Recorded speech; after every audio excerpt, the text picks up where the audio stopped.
Tout le village me traitait de sorcière. Mais personne ne connaissait mon secret. Je m'appelle Elara, et dans les ombres des collines embrumées où j'ai passé ma vie, ce mot « sorcière » résonnait comme une malédiction murmurée au vent. Il s'infiltrait dans les conversations chuchotées au marché, dans les regards fuyants des voisins, dans les silences pesants qui suivaient mon passage. Il me voyait comme une ombre errante, une femme aux cheveux noirs comme la nuit, aux yeux trop profonds pour être honnête. Mais qu'avaient-ils vu, vraiment? Rien d'autre que leur propre peur, amplifiée par les rumeurs qui se propageaient comme une brume matinale, enveloppant tout de mystère et de suspicion. Je vivais à la lisière du village, dans une petite maison de pierre grise, entourée d'un jardin sauvage où poussaient des herbes que personne d'autre n'osait toucher. Thym, sauge, valériane, des plantes ordinaires, diriez-vous, mais pour eux, c'étaient des ingrédients de potions maléfiques. Ils disaient que je parlais aux corbeaux qui se perchaient sur mon toit, que mes décoctions faisaient tourner le lait des vaches ou faner les récoltes. Une fois, une chèvre avait disparu, et on m'avait accusé d'en avoir fait un sacrifice à la lune. Ridicule, n'est-ce pas? Mais dans un village comme le nôtre, isolé des routes principales, où les hivers étaient longs et les superstitions tenaces, la vérité importait peu.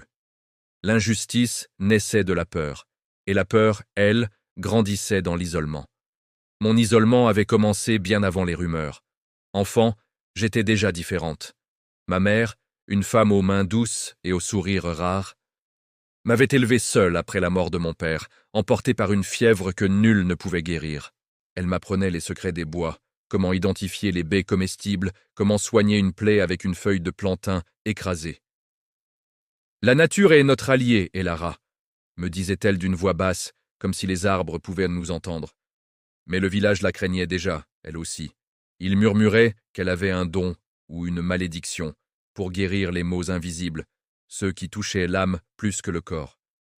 Quand elle est morte, d'une chute dans le ravin lors d'une cueillette nocturne, ils ont dit que c'était la justice divine. Moi, j'ai hérité de sa maison, de son jardin et de leurs regards accusateurs.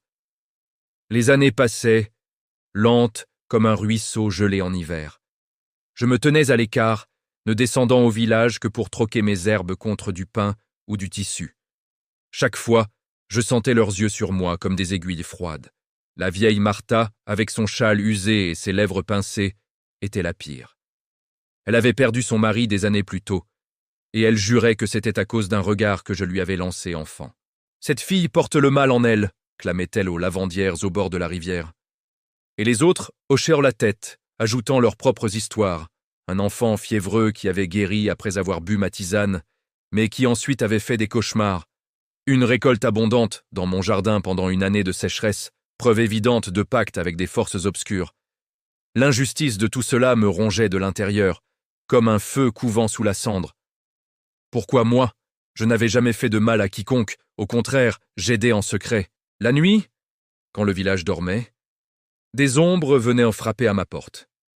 Une mère avec un bébé toussant, un fermier boiteux après une chute, une jeune fille au cœur brisé cherchant un remède pour oublier.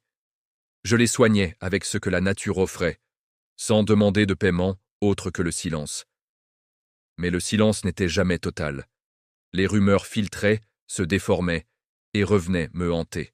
« Sorcière », murmurait-il, et avec ce mot, il justifiait leur cruauté. Les pierres jetées sur mon chemin, les portes closes, les invitations refusées aux fêtes du village.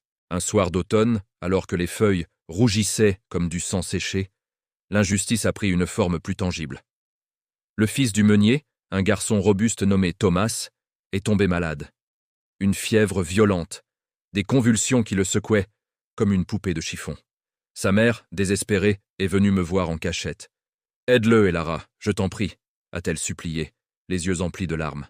J'ai préparé une décoction de saule et de menthe, un remède ancien que ma mère m'avait enseigné. Il a guéri en 3 jours, mais au lieu de gratitude, le village a vu là une preuve de sorcellerie. « Comment a-t-elle su? Elle doit avoir invoqué des esprits », criait-il. Thomas lui-même, une fois remis, a juré avoir vu des ombres danser autour de mon feu. Mensonge, bien sûr, né de la peur ou de la fièvre résiduelle, mais cela a suffi pour allumer la torche de la haine. Les nuits suivantes, je restais éveillé, écoutant le vent hurler autour de ma maison. L'isolement pesait sur moi comme une cape lourde, étouffant mes pensées. Je me rappelais les mots de ma mère. Le secret est notre bouclier, Elara. Ne le révèle pas, ou il te détruira. Quel secret! Ah, si seulement il savait. Ce n'était pas un pacte avec le diable, ni des sorts jetés sous la lune. C'était quelque chose de plus profond, de plus humain. Mais je le gardais enfoui, comme une racine dans la terre fertile, attendant le moment où il pourrait germer sans être arraché. Le village, avec ses maisons blotties les unes contre les autres comme des moutons effrayés, représentait tout ce que je fuyais. Le maire, un homme bedonnant nommé Grégor, avec sa voix tonitruante et ses jugements hâtifs, menait la charge contre moi. Lors des assemblées au centre du village, sous le grand chêne centenaire, il discourait sur la pureté de notre communauté. Nous devons nous protéger des influences néfastes, disait-il, et tous savaient qu'il parlait de moi. Une fois, il a même proposé de brûler mon jardin, arguant que les herbes étaient empoisonnées. Les autres ont hésité, mais la graine était plantée. L'injustice grandissait, nourrie par l'ignorance et la peur collective. Pourtant, au fond de moi, une étincelle de rébellion couvait. Je n'étais pas une sorcière, mais une femme qui connaissait les secrets de la terre. Mon isolement m'avait rendue forte, ou du moins, c'est ce que je me disais pour survivre. Les soirs de pleine lune, je marchais dans les bois, sentant la mousse sous mes pieds nus, écoutant le chant des chouettes. Là, loin des regards, je me sentais libre. Mais même la nature semblait me juger parfois. Les branches se courbaient comme des doigts accusateurs. Les ruisseaux murmuraient des secrets que je ne voulais pas entendre.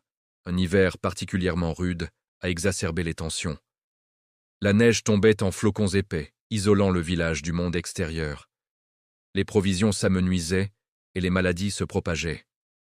Une épidémie de toux sèche frappa les enfants, et bientôt, les accusations volèrent à nouveau vers moi. « C'est elle qui a maudit nos foyers !» hurla Martha lors d'une réunion d'urgence. Grégor, sentant l'humeur de la foule, décida d'agir. Une nuit, une foule se massa devant ma maison, torches à la main, leurs visages déformés par la lueur orangée. « Sors, sorcière, avoue tes crimes !» criait-il. Je suis resté à l'intérieur, le cœur battant comme un tambour funèbre. À travers les volets entrebâillés, je les voyais. Des hommes que j'avais aidés, des femmes que j'avais consolées. L'injustice me submergeait, une vague froide qui engourdissait mes membres. Pourquoi ne pouvais-je pas leur dire la vérité? Parce que mon secret les terrifierait encore plus. Il n'était pas fait de magie noire, mais d'une vérité banale et douloureuse. J'étais la fille illégitime du père de Grégor, l'ancien maire. Ma mère avait aimé cet homme en secret. Et sa mort, pas une chute accidentelle, mais un suicide pour échapper au scandale, avait laissé un vide que le village avait comblé avec des mythes. Si je révélais cela, cela briserait des familles, des alliances. Mieux valait être sorcière que bâtarde. La foule finit par partir cette nuit-là, vaincue par le froid mordant. Mais l'isolement s'approfondit. Plus personne ne venait me voir, même en secret. Je survivais avec ce que mon jardin offrait, cueillant des racines gelées, faisant fondre la neige pour boire. Les jours se fondaient en une brume grise, et mes pensées tournaient en boucle. Étais-je vraiment maudite? Avais-je hérité d'un destin solitaire? Au printemps, quand la glace fondit et que les premières fleurs percèrent à la terre, une nouvelle rumeur naquit. Une étrangère arriva au village, une voyageuse avec un chariot chargé de remèdes. Elle se disait herboriste, et le village l'accueillit avec curiosité plutôt qu'avec suspicion. Pourquoi elle et pas moi? Parce qu'elle était de passage, sans racines ici, sans passer à disséquer. Elle guérit quelques maux, et on la loua. Moi, on m'oublia un peu, mais les vieilles blessures restaient. C'est alors que mon secret commença à peser trop lourd. Une nuit, seul devant mon feu crépitant, je décidai d'écrire. Pas pour eux, mais pour moi. Des pages et des pages de souvenirs, de vérités enfouies. Ma mère n'était pas une sorcière, mais une femme amoureuse qui avait payé cher son choix. Mon père, l'ancien maire, avait nié mon existence pour préserver son honneur. Et moi, j'avais porté ce fardeau en silence, laissant les rumeurs me définir plutôt que de risquer le chaos. Mais l'injustice culmina lors de la fête du solstice. Le village se rassembla autour d'un grand feu, riant et dansant. J'observais de loin, caché dans les ombres des arbres. Soudain, un cri. Une enfant, la petite Léna, s'était approchée trop près des flammes et s'était brûlée. Panique générale. Sans réfléchir, je m'avançai, mon cœur cognant. « Laissez-moi l'aider !» dis-je d'une voix calme. Ils s'écartèrent, stupéfaits. J'appliquai une pommade de consoude sur sa peau, bandai la plaie. Elle cessa de pleurer presque aussitôt. Pour la première fois, un murmure différent s'éleva.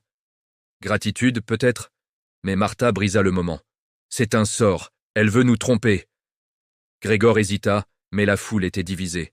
Certains me regardèrent avec un nouveau respect, d'autres avec la même peur. Cette nuit-là, rentrant chez moi, je sentis une fissure dans mon isolement. Peut-être que le secret n'avait plus besoin d'être gardé. Peut-être que l'injustice pouvait être combattue non par le silence, mais par la vérité lente à émerger, comme une aube après une longue nuit. Les mois suivants furent un lent dégel. Quelques villageois vinrent me voir ouvertement, un pour un mal de tête, une autre pour un cœur brisé. Les rumeurs persistèrent, mais affaiblies. Grégor, apprenant peut-être la vérité par des voies détournées, évita mon regard. L'isolement se fit moins oppressant, comme si le village avait enfin vu au-delà de ses peurs. Pourtant, au fond de moi, la profondeur de l'émotion restait. Une tristesse pour les années perdues, une compassion pour ceux qui avaient jugé par ignorance. Mon secret, révélé par bribes, n'avait pas détruit, mais guéri. Car la vraie sorcellerie n'était pas dans les herbes ou les sorts, mais dans les cœurs fermés qui refusèrent de voir la vérité. Et ainsi, je continuais à vivre à la lisière, mais plus tout à fait seul. Le village m'appelait encore sorcière parfois, mais avec un sourire en coin comme une vieille blague. L'injustice s'était estompée, laissant place à une paix profonde, lente à s'installer, comme les racines d'un arbre ancien s'enfonçant dans la terre.